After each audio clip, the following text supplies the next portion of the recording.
Bonsoir chers téléspectateurs, merci de prendre le rendez-vous de votre émission Jeunesse oblige. L'orientation scolaire est une décision majeure dans la vie de tout apprenant qui, pour l'orienter lui-même ou ses parents, eh bien c'est de cette thématique que les jeunes scouts du Bénin vont débattre dans cette émission.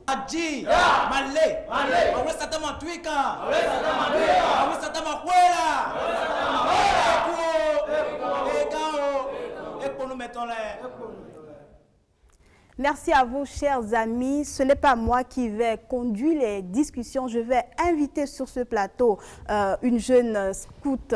Elle s'appelle Melvinis. C'est bien ça? Oui. Vous êtes présent sur cette émission pour discuter d'une thématique. Est-ce que tu peux déjà nous rappeler le thème? Bon, notre thème, c'est l'orientation en milieu scolaire. Bien, je vais te laisser en compagnie de tes camarades. Tu vas te charger de conduire le débat et moi, je vais me retirer. Je reviendrai sur ce plateau avec notre spécialiste.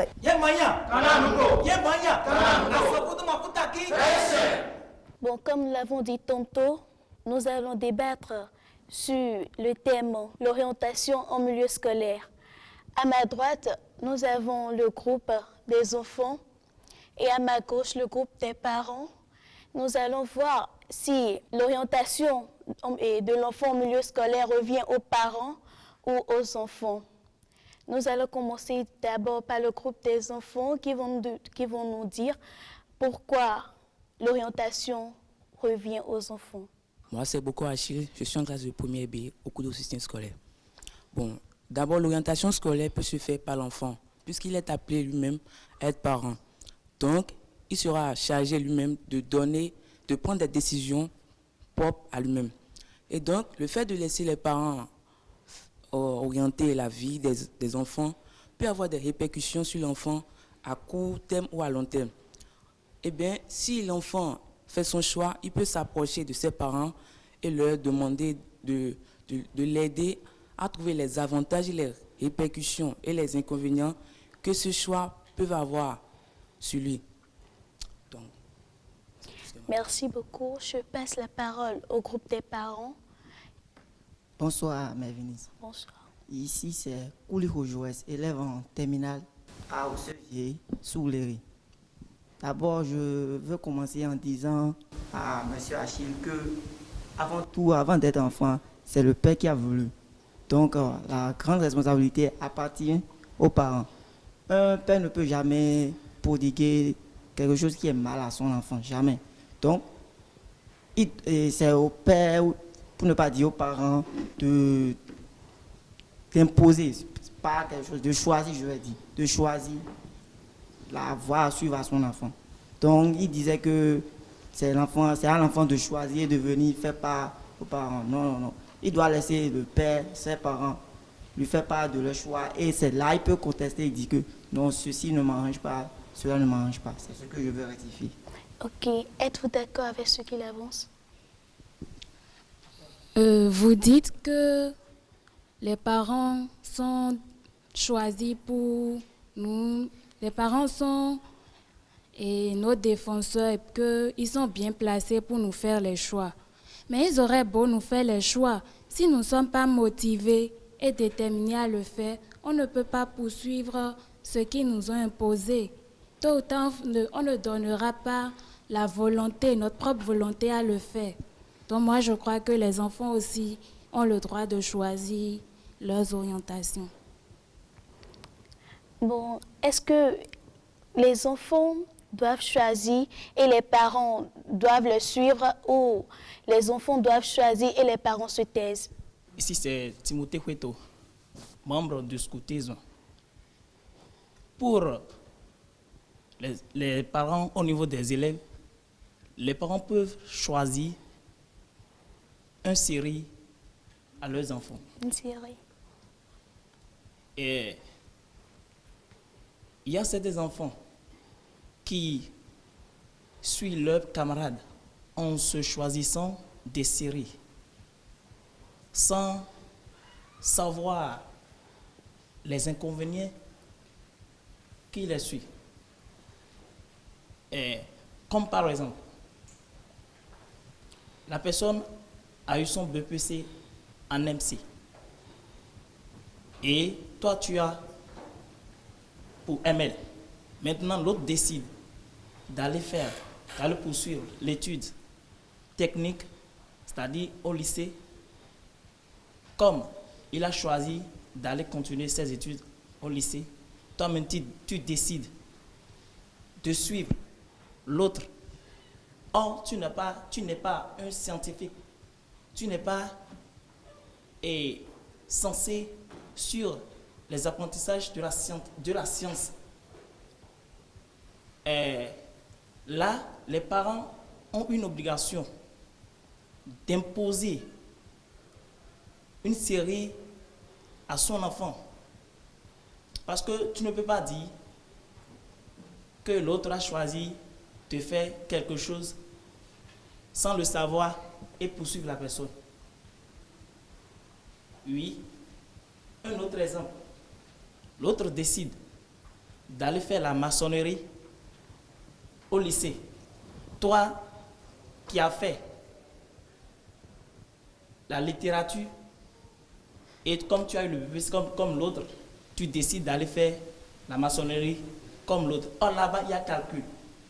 Il y a la mathématique au lycée. Arrivé là-bas, tu ne sais pas là où on place les signes. 1 plus 1, tu ne sais pas que c'est 2. Tu peux dire 1 plus 1, ça peut te donner 11, sans le savoir. Or, l'autre, il est un déficient sur la science. Il a bien étudié la science. Donc là, au niveau de cette proclamation, on peut dire que les parents ont une bonne obligation d'imposer et imposer une série à son enfant. Bon, êtes-vous vraiment d'accord avec ce qu'il avance? Et ici, c'est Maître Thomas Frédéric. Je suis élève au CG à Boimana. Du fait de ce qu'il a dit, je ne suis pas d'accord parce qu'un élève ne peut pas savoir qu'il n'est pas fort dans une matière et dire qu'il va suivre celui qui est fort dans cette matière. Si par exemple, on les sépare. Et il a dit que c'est aux parents d'imposer. Ce n'est pas forcément aux parents d'imposer, c'est l'enfant même qui doit choisir ce qu'il va faire. Et maintenant, le présenter aux parents. Si les parents savent que ce que mon fils a choisi, ce n'est pas bien, ils vont lui dire, ah, mon fils, il y a tel inconvénient. Et c'est à lui de savoir, c'est à lui la décision finale. C'est à lui de savoir s'il va laisser ou s'il va s'engager à le faire. Moi, je m'appelle Bofon Chak. Je suis élève en terminale A2 au CG à Blanana. D'après tout ce que tu as dit, je vois que tu n'es pas dans le bain, tu n'es pas encore dans le sens. Parce que quoi, l'enfant, tu as dit que, exemple, l'enfant a fait la ML. Maintenant, il a eu son BPC. L'enfant ne peut pas dire qu'il va suivre un ami qui fait MC pour aller au lycée. Jamais.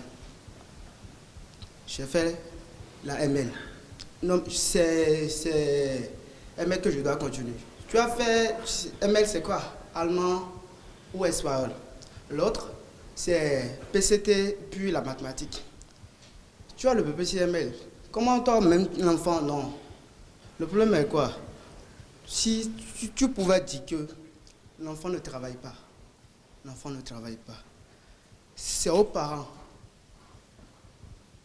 de parler aux enfants. Mais l'enfant fait ML, MC, non. Même maçonnerie, tout s'apprend.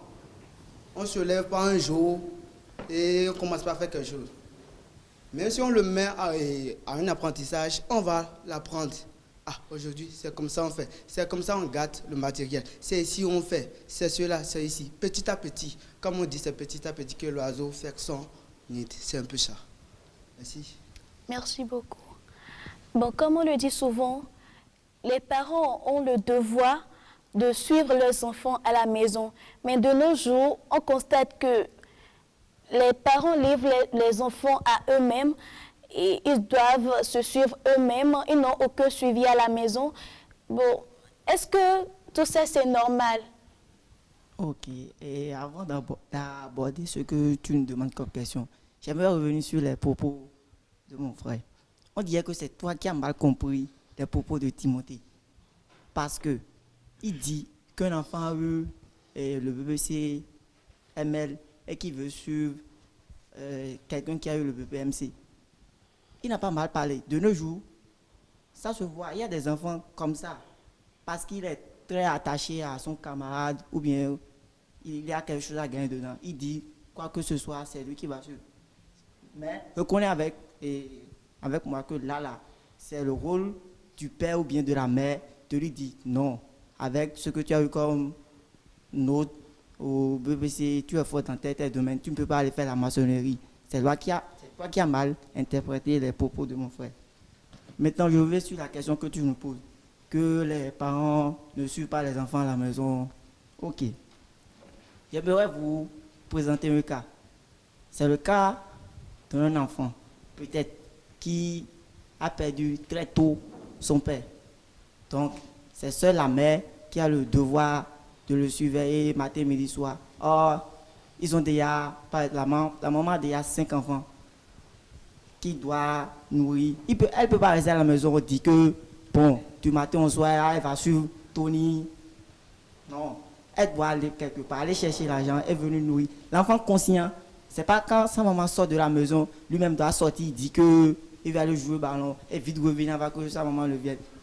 S'il est conscient, il sait qu'il n'a plus de père, que sa maman se chine pour lui.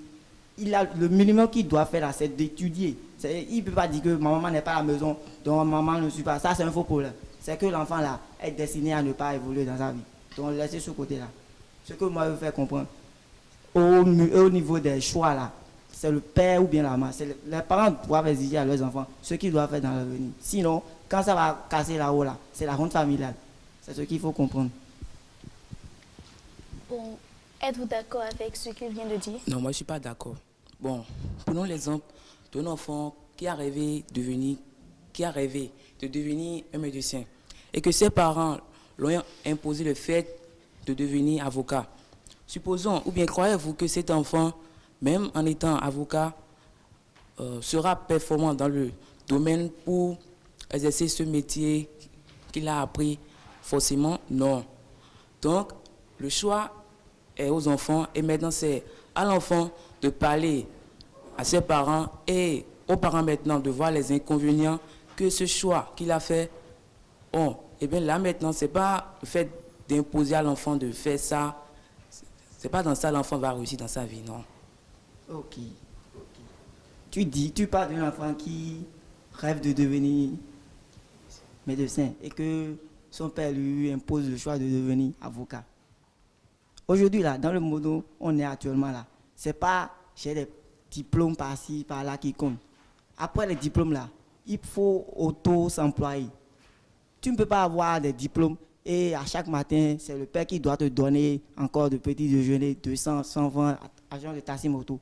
C'est ça, là, le père refuse et dit que c'est truc-là, avocat, là, que tu dois devenir et ça va l'arranger, et lui, et toi. C'est ce qu'il faut comprendre. Parce que peut-être, il y a déjà un oncle qui est dans le domaine. Et quand tu auras les diplômes pour devenir avocat, ça serait plus facile. Le nom peut te pousser vers là-haut et d'ici là, tu serais bien placé.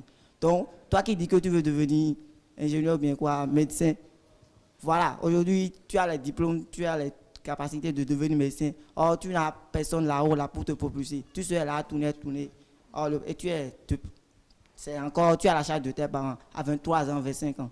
Toi-même, si c'est bon ou c'est mal. Donc, je ne peux pas accepter que mon enfant devient médecin et ne pas prendre ma relève à la suite. Or, qui peut devenir avocat et assurer tout ce qu'il a comme frère, soeur, et aussi possible sa famille. C'est ce que je veux te faire comprendre. C'est les parents qui ont mis l'enfant au monde. On ne refuse pas. Les parents ne sont pas le maître de l'enfant et le destin. C'est vrai. C'est les parents qui ont mis l'enfant au monde, mais ils ne sont pas le maître du destin. Chacun est venu avec son destin. Essayez de comprendre les enfants. Nous avons nos devoirs. On sait que l'orientation scolaire ne dépend pas forcément des parents. Cela ne se résume pas qu'à la décision des parents. Parce que si l'enfant n'est pas déterminé, n'a pas la volonté de le faire, il ne peut pas prendre à cœur ce que son père lui a dit. Il ne sera même pas fier de ce qu'il est. Moi, j'ai fait. Donc, l'enfant doit avoir d'abord la volonté, d'après ce que vous avez dit. Vous avez autre chose à ajouter? Ok, je passe la parole au groupe des parents. Ok, monsieur, bonsoir, madame. On Bonsoir. m'appelle Anno Mokoumwa. Bon, au fait, mes camarades ont déjà tout dit. Mais ce que moi je vais ajouter, c'est quoi? On dit qu'un vieux assis voit plus loin qu'un jeune debout. C'est-à-dire quoi? En tant que parent, tu envoies ton enfant à l'école. C'est toi qui investis dedans. Petit déjeuner du matin, c'est toi. Matin, soir, il revient, il va manger, il va encore repartir. Maintenant, est-ce que les démarches de l'enfant, comment tu le suis? Il faut d'abord voir. C'est pas forcément d'appeler d'abord ton enfant avant de voir. C'est qu'avant de savoir ce qu'il veut devenir demain. À propos de ces manières, de ces faits à la maison, comment il se fait truc là, tu dois savoir, ah, mon enfant, si je le mets dans telle chose, il va évoluer pour moi. Donc un enfant ne peut pas se lever gardement comme ça et dire que bon, papa, moi je vais faire telle chose, ou bien à l'école je maîtrise telle matière, j'irai là-bas, j'irai faire truc là. Non, non, non. C'est ce que moi, je vois de toi, c'est ça que je vais dire de le faire. Si tu refuses, je te laisse. Donc, l'enfant ne doit pas faire le choix, c'est ça? Oui. Il ne selon doit moi. pas faire le Oui, choix. selon moi. Vous êtes d'accord? Non. Si les parents n'étaient pas d'accord et ils abandonnaient leurs enfants de la sorte, vous voyez que il y aurait beaucoup d'enfants dans la rue. Parce que toi, en tant que père, c'est toi qui assures ton enfant. C'est vrai, on ne refuse pas. Mais ton enfant aussi a son rêve. Et si ce rêve-là doit devenir réalité, cela dépend de l'enfant. Alors lui, ce qu'il a dans ses pensées, c'est quoi? Faire tout pour que ça devienne réalité. Mais en même temps, il aura des opposants qui vont dire, ah, mon frère, telle chose n'est pas bon pour toi. Il faut abandonner.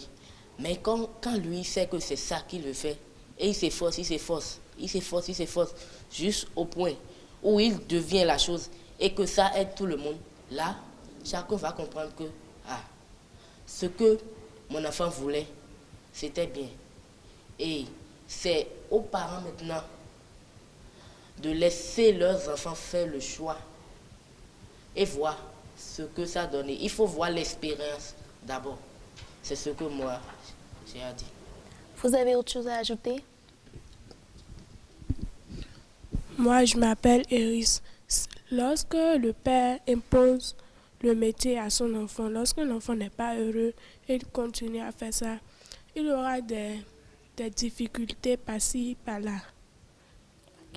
Il pourra, lorsque le père dit à son enfant de faire la médecine, l'enfant pourra être dans ses soucis, aller à l'entreprise, piquer quelques mal.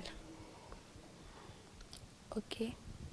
L'enfant n'est pas obligé à suivre les conseils de ses parents et le parent n'est pas obligé le parent n'est pas forcément obligé à son enfant de faire un travail. Les parents, est-ce que... Par rapport à son propos, je suis totalement contre. Ok. Elle ne peut jamais dire que le père ne peut jamais proposer ou bien un enfant ne peut jamais suivre des conseils de ses parents. Impossible dans grand N. Pourquoi Parce vous que, avancez ça? oui, c'est ses parents. Même si l'enfant tourne comme la chaise des coiffeurs, après tout, il va revenir dans la maison, dans sa famille. Il revient à qui? À ses parents, pas à ses amis. Donc, tout premier conseil revient aux parents. La première éducation de l'enfant, c'est à la maison. Donc, là, tu n'as pas du tout raison. Il faut que je te tire au clair. Je suis parent. Toi, tu es enfant. Tu es mon enfant. Tu as une obligation de suivre toutes mes paroles. On ne refuse pas. Tu amènes tes propos. Mais je vois que dans la famille, il y a un intellectuel. Il y a un vocal dans ce niveau. Maintenant, toi, tu viens, tu proposes un niveau qui n'est pas du tout accroché de la famille. Maintenant, je te dis que, la façon dont je te vois, je vois que si tu avances à ce niveau, il y a quelqu'un dans la famille qui peut te poursuivre. Oui, mais il peut te poursuivre. Mais tu es là, je ne sais pas, les conseils, les propos de tes amis, de tes camarades de classe, ou je ne sais pas, de ton quartier, tu abordes ça à ton papa ou à ta maman. Tu dis, c'est ça que je veux faire. Parce que l'autre a dit, c'est ça que je veux faire. Toi-même, tu veux faire. Tu connais les hauts cadres qui sont dans sa famille? Non. Lui fait ses propos par rapport à sa famille. Sans vouloir vous contredire, donc l'enfant n'a pas le choix, c'est ça? Il n'a pas le choix. Il doit forcément suivre les propos de ses parents. Absolument. C'est ça. Êtes-vous d'accord? Non.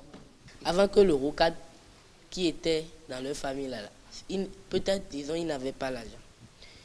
Est-ce qu'il y avait un rocade aussi dans leur famille avant que lui aussi devienne un rocade? Donc, on dit que c'est dans les vieilles bouteilles qu'on tire les nouvelles boissons. Donc, même si la personne ne sait pas faire, laissez-le au moins faire l'essai. S'il fait l'essai et ça ne marche pas, il peut revenir en arrière et faire maintenant ce que ses parents ont dit. Mais au moins, le choix aux enfants, c'est obligatoire. Ok, je veux répondre à mon ami. Tu dis que si les parents le laissent continuer dans ses études et qu'il s'en va cogner la tête, il va maintenant revenir en arrière et que les parents vont encore investir une autre fois pour qu'il devienne ce que les parents ont désiré qu'il devienne. Là maintenant, tu vois que le père ou bien les parents ont déjà jeté une fois l'argent par la fenêtre. Quand il va encore revenir, il dit que papa, avant, quand tu me disais de devenir docteur, là, je suis d'accord maintenant. Le père va encore sortir de l'argent. Or, il n'y a pas trop d'économie dans le pays actuellement. Toi-même, il y avait un parmi vous là qui avait parlé que l'enfant rêvait de laisser les enfants poursuivre les rêves. Toi-même, mets-toi dans la peau d'un parent. Quand un fils vient te voir à l'heure actuelle et qui te dit, mon père, j'ai envie de devenir Cristiano Ronaldo, de jouer à la Zlatan. Toi-même, tu vas investir dedans. Réponds correctement, honnêtement, avec ce qui se passe dans le pays actuellement. Tu vas investir pour que ton enfant devienne Zlatan ou bien Cristiano Ronaldo. Pour t'apporter quoi? Non, répondez clairement. Quand le truc n'est pas bon là, reconnaissez que c'est pas bon. Et encore dans la Bible, il y a un des 10 commandements qui oblige les enfants à respecter leur père pour avoir une vie heureuse. Est-ce que les parents ont toujours raison? D'habitude, les parents ont toujours raison. Parce qu'il a déjà vécu des trucs, il a déjà vécu certaines choses avant que tu ne viennes au monde. Tu ne peux pas dire à ton papa que papa, tu n'as pas raison. Oh, toi aussi. Non. Les parents ont toujours raison. Quand un père ou bien une mère décide à un enfant, mon enfant, à te voir là, dans tel domaine, tu vas prospérer. C'est qu'il a déjà fait des analyses, il a déjà des suppositions pour toi. Il ne peut pas se lever du jour au lendemain et dire que, bon, va à la maçonnerie ou bien à la menuiserie. Non, c'est peut-être parce qu'à l'école, l'enfant n'apporte que des notes misérables à la maison. C'est pour ça qu'il dit ça. Donc, il faut poursuivre, voir ce que ça va donner. Tout le monde ne peut pas aller à l'école et devenir professeur ou bien ingénieur. Il y a d'autres qui doivent construire les maisons, d'autres qui doivent travailler sur nos routes. Vous comprenez que tout le monde ne peut pas être docteur, avocat. Non, non, non. C'est impossible. Excusez-moi pour la question, mais Si un jour votre enfant vient et vous dit « Papa, j'ai plus envie de continuer », est-ce que vous serez d'accord? Pourquoi pas continuer? C'est moi qui investis, non? C'est pas lui qui veut me payer, non. C'est ce que je refuse. L'enfant ne peut pas venir me dire « Je ne veux plus continuer les études ». Pourquoi? Je vais lui demander le pourquoi. S'il voit son niveau, la manière dont il travaille à l'école, et il te dit « Papa, j'ai plus envie de continuer, j'ai pas la possibilité ». Il y a des enfants au primaire, leur niveau là, c'était pas terre. Ils étaient 0. Mais quand les parents ont décidé, ils ont pris des maîtres d'études, des maîtres de maison, des professeurs de maison. Au collège, ils sont devenus très excellents. S'il dit que c'est parce qu'il ne travaille pas à l'école, je vais chercher les moyens pour l'amener maintenant à travailler. Comment il faut faire pour rehausser son niveau? C'est ce que je vais chercher. Mais lui ne peut pas me dire que il est trop malade de l'école. Pourquoi? S'il quitte l'école, c'est pour aller faire quoi? C'est ce que je vais demander. Reconnaissons qu'il y a des enfants, malgré les répétiteurs à la maison, tout et les suivis qu'on leur apporte, ils ne donnent pas toujours le fruit de ce que les parents attendent. Oui, ça, dans ce cas, c'est vrai. Mais si c'est ça, j'aurais dû couper l'éponge dès le début. Je ne vais pas le laisser poursuivre les études jusqu'à un niveau. Si c'est comme ça, quand il voit du CI en CE2 peut-être, ça ne donne pas. Moi, je ne vais pas lui laisser le temps d'aller encore au niveau CEP, 3e, DIC, maintenant qu'il a en bas des études. Non, il me suit en même temps au champ. C'est ça, c'est ce que je veux faire comprendre. Si tu es parent, tu sais ce qui est bon pour ton enfant et ce qui n'est pas bon. Les amis là, ils ne sont pas du tout dans le domaine. Revenez dans ce qu'on est en train de dire, revenez dans le débat. Excusez-moi, si un jour, et par exemple, votre papa vous dit « Mon enfant, je n'ai plus les moyens, tu dois arrêter, tu dois me suivre au champ ou à la menuiserie », quelle serait votre réaction? C'est en cela qu'on parle de la liberté d'expression. Là, on donnera notre point de vue. Bien vrai que ce n'est pas nous-mêmes qui payons les scolarités, c'est nos parents qui le font. Mais dès qu'il nous dit ça, on sent en même temps qu'il n'est plus en mesure de le faire. Il le faisait et c'est des choses qui l'ont freiné. Peut-être beaucoup de problèmes l'ont freiné, il n'a plus la possibilité de le faire. Ainsi, on peut soutenir notre papa, mais on ne vient pas à totalement accorder la raison aux parents de nous imposer des choix. Quand le parent dit « j'ai plus d'argent pour continuer » et peut-être je suis dans aux classes de CM et à la fin de l'année, il me dit que mon fils, tu ne pourras plus continuer. Tel un enfant qui va et jusqu'à venir au CM2, on va lui dire, autant d'aller à l'examen, on va lui dire, mon fils, tu ne peux pas partir. Comment va-t-il se sentir? Gêné ou pas? Donc si pendant les vacances, on me l'a dit, si l'enfant aussi a au moins eu l'idée de faire quelque chose pendant les vacances qui peut supporter, qu'il peut arriver à gérer avec lui pendant l'année scolaire, du coup trouver quelque chose à faire pendant les vacances pour trouver une bonne somme d'argent afin de se soutenir soi-même pendant l'année scolaire. Ça, ce serait bien. Ok. Je vais permettre au groupe de conclure. D'abord, je donne la parole au groupe des enfants. Bon, selon moi, le choix final revient à l'enfant, puisque c'est lui-même qui veut faire ce que, bon, supposons si le papa l'imposait, le fait de devenir quelque chose, et s'il n'a pas l'envie, la volonté de faire ce que le papa lui dit de faire, alors il ne peut pas progresser dans ce domaine. Donc, le choix final, c'est à l'enfant de dire, bon, je vais faire ça, je ne vais pas faire ça. Donc, si son choix n'est pas adéquat au choix de son papa, c'est là maintenant que les deux vont s'entendre à un niveau donné pour faire un choix entre les deux. Mais le fait de dire que le papa doit forcément imposer quelque chose, doit forcément imposer son enfant à faire quelque chose, c'est ça que moi, je n'accepte pas. Les parents. Oui, bon, moi, c'est Abou Hakim. Oui, en tant que père qui sait déjà ce qui est bon et ce qui n'est pas bon, il peut déjà orienter son enfant en milieu scolaire. Par exemple, un père qui a déjà fréquenté, il sait peut-être dans la série scientifique qui s'est en sortie et il veut que son enfant suive ce chemin pour pouvoir s'en sortir comme lui, peut déjà orienter son enfant en milieu scolaire. Ok, merci chers téléspectateurs de nous avoir suivis. Nous sommes à la fin de notre discussion.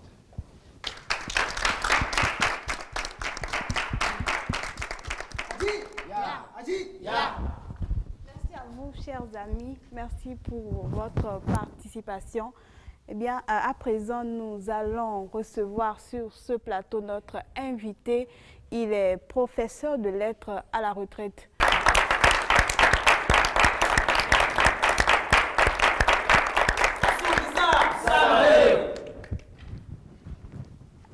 Prenez place, s'il vous plaît. Merci. Bonsoir, monsieur Marius Dakogan. Bonsoir. Vous êtes professeur de lettres à la retraite. Oui, c'est exact. Merci d'avoir accepté notre invitation sur ce plateau. Eh bien, vous avez entendu les jeunes, les différents avis sur la thématique du jour, l'orientation scolaire. Est-ce que le choix revient aux parents ou à l'apprenant lui-même? Déjà, votre réaction, qu'est-ce que vous pensez déjà de tout ce qui a été dit? Je commence par féliciter la jeune fille qui a animé le débat. Le débat. Oui. Elle est très posée et elle sait maîtriser les deux groupes. Je crois que c'est déjà une manière de s'orienter, une auto-orientation. Une auto-orientation. N'est-ce pas? Oui. Alors, il y a d'un côté les parents, c'est bien ça, et de l'autre côté les enfants. Je crois que c'est un montage parfait pour vous permettre d'échanger dans de meilleures conditions. Alors, il y a une première équivoque à lever. C'est que ceux qui jouent le rôle des parents savent très bien, étant entendu qu'ils ne sont pas encore parents et qu'ils sont des enfants, savent très bien qu'aujourd'hui, on n'impose plus rien aux enfants. Si vous tentez d'imposer quelque chose aux enfants aujourd'hui, vous avez la chance d'entendre « Papa, moi, je ne veux pas ça ». Si l'enfant n'est pas d'accord, il dit « Papa, moi, je ne veux pas ça ». Et il vous abandonne à vos propositions ou à votre imposition. C'est cela. Les enfants aussi ils savent qu'ils négocient avec les parents pour le meilleur. Oui.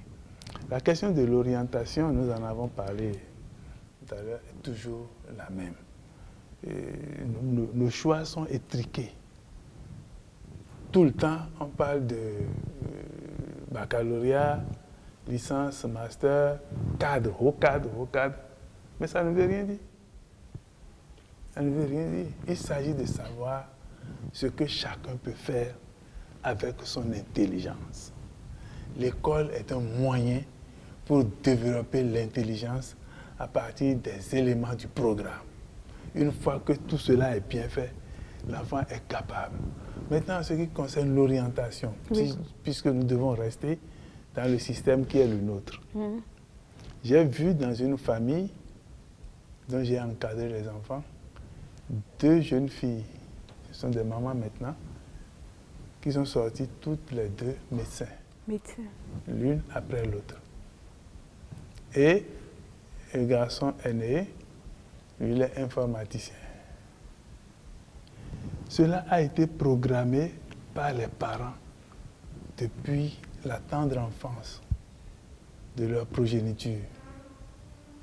Et ils sont restés à orienter les enfants, à les former, à les former, à les former. Je vous assure que ce n'est pas très difficile. Ce qui est difficile, c'est la présence des parents auprès de leurs enfants.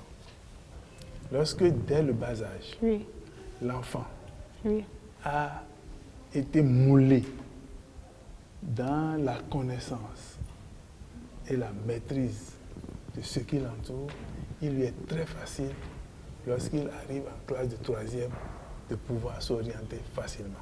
Lorsque l'enfant est au cours primaire, dès le cours primaire, le premier secret, votre premier secret de réussite, c'est la lecture. Depuis le cours primaire, vous devez lire beaucoup, lire abondamment. Le goût de la lecture est le premier élément qui permet à l'enfant d'accéder à la culture. Un enfant qui n'aime pas la lecture. Un enfant qui n'a pas pris dès le bas âge le goût, ce que nous appelons en pédagogie le goût tyrannique de la lecture. L'enfant qui ne l'a pas est condamné à ne pas aller loin dans les études. Qu'est-ce qu'on appelle le goût tyrannique de la lecture? Oui. Lorsque l'enfant finit le CP, arrive au CE1, compte tenu de ce que le maître lui a enseigné, du mécanisme de la lecture, il a envie de dévorer tout ce qu'il voit et qui est écrit parce qu'il sait qu'il y a un message derrière. Et il lit le message avec satisfaction. C'est la technique que nous employons, n'est-ce pas, pour amener l'enfant vers la connaissance. Il sait lire et il sait bien lire. Aujourd'hui, il y a la télévision, il y a des choses, WhatsApp, et puis vous ne lisez plus. Si vous ne lisez pas, votre avenir est limité. Ceux parmi les parents qui vont imposer une bonne lecture à leurs enfants auront la chance de voir des enfants bien formés. Vous savez, aujourd'hui, nous sommes en compétition, en très grande compétition. Les parents qui ont les moyens veulent que leurs enfants aillent le plus loin possible. Et ils y mettent les moyens. Ceux qui n'ont pas les moyens doivent avoir la conscience que dans cette compétition, il faut qu'ils aient également leur part. D'accord? Maintenant, l'orientation elle-même est une entente entre les parents et les enfants. On n'impose rien aux enfants. On leur propose, on leur suggère et ils choisissent. C'est vrai, il y a des enfants qui suivent leurs camarades. Il faut voir si, en suivant le camarade, il a fait un bon choix. Il faut l'aider à s'orienter vers le bon côté. L'autre aspect que nous négligeons souvent, c'est ce qui n'est pas automatiquement, directement mathématiques, français, anglais. C'est ça que nous négligeons. Nous croyons que être instruit, être cultivé, tout ça, c'est connaître les mathématiques. Non, c'est pas ça. Un homme est un élément complet, n'est-ce pas, dont il faut développer toutes les compétences. Nous avons des compétences dans le domaine sportif, footballeur, n'est-ce pas, pour ramener beaucoup d'argent, basketteur, handballeur, tous ces sports-là sont des moyens athlètes pour avoir de l'argent. Quelqu'un a dit tout à l'heure que l'enfant sort pour aller jouer au football, pendant que non. Il faut que les parents, s'ils voient que l'enfant a des aptitudes dans ce domaine, l'aident. Et qu'aujourd'hui, on a quelques écoles de football qu'on y envoie les enfants pour se former. Parce que là, au moins là, il y a la certitude, évidemment, ce n'est pas pour tout le monde, c'est pour les génies. Mais on ne sait pas qui est génie au départ. Donc il faut aider le génie à éclore, à s'exploser et à développer tous ses talents pour lui-même et pour toute la société qui l'entoure. Merci beaucoup à vous, Monsieur Marius Dapogan. Eh bien, nous allons à présent prendre les différentes questions. Nous allons commencer de ce côté. Vous pouvez poser vos questions au professeur. Oui, moi, je veux simplement demander au professeur si les parents sont obligés d'imposer quelque chose à l'enfant ou bien l'enfant lui-même et avoir son choix. Les deux. Les deux. Le parent n'impose pas, l'enfant ne dit pas c'est ça que je ferai ou rien. Que je veux faire. On fait le tour. Et tout cela est lié à la formation de base que l'enfant a reçue. Dès qu'il arrive en classe de 3e, on voit ce qu'il sait faire déjà. D'accord? Et c'est dans ça qu'on l'oriente. Si vous avez fait une bonne école primaire, que vous avez bien suivi au collège jusqu'en classe de 3e, à partir de la seconde, vous êtes bien apte à continuer vos études parce que vous êtes bien en français, vous êtes bien en anglais, vous êtes bien en histoire géo, vous êtes bien en mathématiques, vous êtes bien en physique, vous êtes bien en SVT. En ce moment, le choix est plutôt facile à faire. Mais il faut être capable parce que l'enfant qui entre au CI, l'enfant qui se trouve en 6e, il n'est pas encore orienté. Il accumule des connaissances générales.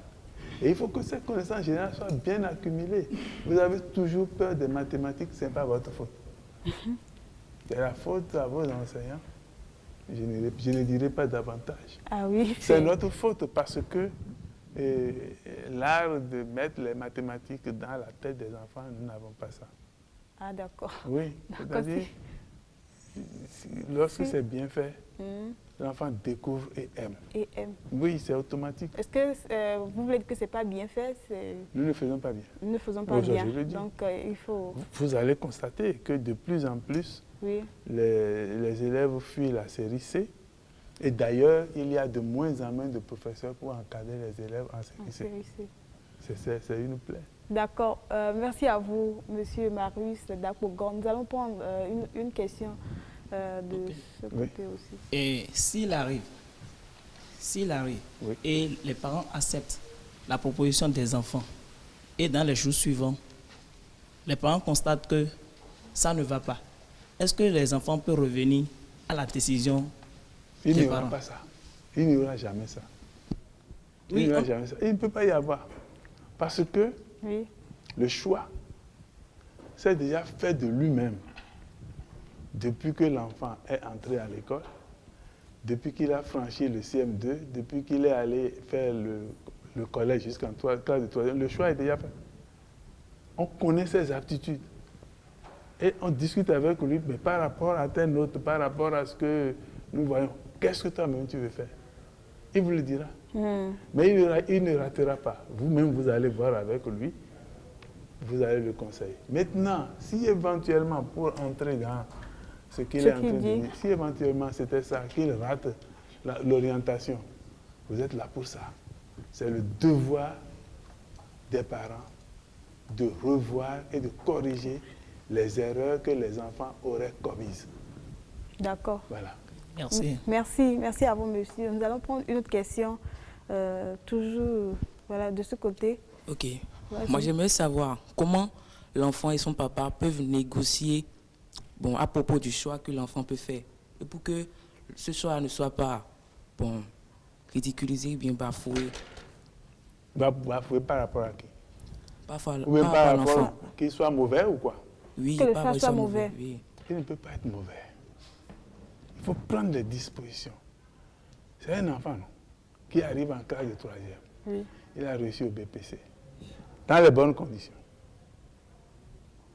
Si c'est approximatif, le choix est difficile, aussi bien pour l'enfant que pour le parent. Et c'est pourquoi on retrouve beaucoup de gens en série littéraire alors qu'ils n'ont aucune aptitude en série littéraire. Ils ne peuvent pas aller en série scientifique. Ils vont en série littéraire pour échouer. Là, on ne peut rien. C'est parce que, depuis la base, ça a été mal fait. C'est ça, j'insiste sur cet aspect. L'enfant qui arrive en sixième, en sixième normalement, parce qu'il y a des enfants qui n'ont pas le niveau. L'enfant qui arrive en sixième normalement et qui a été bien encadré, il arrive en classe de troisième, tout au moins il est moyen. Tout au moins, il est moyen. D'accord? Donc le choix sera toujours facilement faisable. Maintenant, s'il réussit au BPC par achat, qu'il a des notes, vous comprenez ce que je dis? Oui. Il n'est pas à la hauteur, il ne peut pas suivre. Il ne peut pas suivre. Le cas qui me préoccupe, moi, c'est le cas de l'enfant qui a été bien formé. Et nous avons le devoir de bien former tous nos élèves. Voilà. D'accord. Merci à vous, monsieur. Une autre... voilà, c'est bon. De ce côté, c'est bon. Voilà, nous allons prendre une dernière question. Oui, et les parents, le père, par exemple, qui a déjà pris par un chemin, il ne sait pas là, qui sait s'en sortir. Est-ce qu'il peut déjà imposer à son enfant de pris par ce chemin? Il n'impose pas, mais c'est comme ça que ça arrive généralement. Si vous êtes pharmacien, vous faites tout pour que votre enfant soit pharmacien. Aussi. Si vous êtes médecin, vous essayez de faire tout pour que votre enfant soit médecin. En tout cas, si vous en avez plusieurs, il y aura un qui fera ce que vous êtes en train, ce que vous savez faire. Ça, c'est tout à fait normal. Maintenant... Est-ce que c'est une bonne chose? Ce n'est pas une mauvaise chose. surtout pour les pharmaciens. J'ai vu des pharmacies qui ont fermé parce qu'aucun enfant n'est devenu pharmacien à la suite de la maman. Ah, d'accord. Ils ont fermé. Comme ils n'ont pas trouvé quelqu'un à vendre, à revendre le fonds de commerce, ils ont fermé. Avez-vous? Oui, une autre question. Moi, j'aimerais demander au professeur. Moi, je ne me base pas sur l'enfant qui a été bien suivi. Il y a des enfants, malgré tous les efforts des parents, au primaire, ils ratent le niveau. Est-ce qu'il faut forcément pousser ces enfants à aller au secondaire ou bien leur raccrocher tôt pour qu'ils aillent au métier demain? Je ne veux pas défier. Je ne veux pas défier les spécialistes des sciences de l'éducation. Moi, je ne suis pas un spécialiste des sciences de l'éducation, je suis un pédagogue. Sinon, je dirais qu'il n'y a pas de mauvais enfants. Il y a toujours un problème qui empêche l'enfant. C'est-à-dire que notre système éducatif peut ne pas être bon pour les enfants. C'est encore là qu'il faut aller chercher. Mais mis ailleurs, l'enfant devient un as. Il devient un bon menuisier. Il devient un bon maçon. Voyez-vous? Donc, l'orientation, c'est également là. Il n'a pas pu réussir dans le papier, oui, mais il devient un bon menuisier, un bon maçon. Et il gagne correctement sa vie. Qu'est-ce que vous voulez d'autre? Un enfant bien positionné. Ah oui. Voilà. Merci beaucoup à vous, M. Marius Dapougan. Eh bien, est-ce que vous avez des conseils à l'endroit de nos jeunes? Je suis passé là-dessus tout à l'heure. Première chose, oui, il faut lire beaucoup.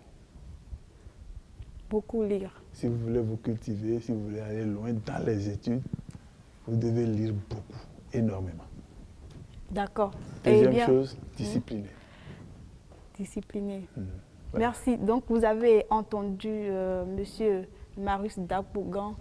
Merci beaucoup à vous, M. Marius. Merci d'avoir accepté notre invitation. Merci pour tous vos conseils et voilà, toutes les informations que vous avez apportées.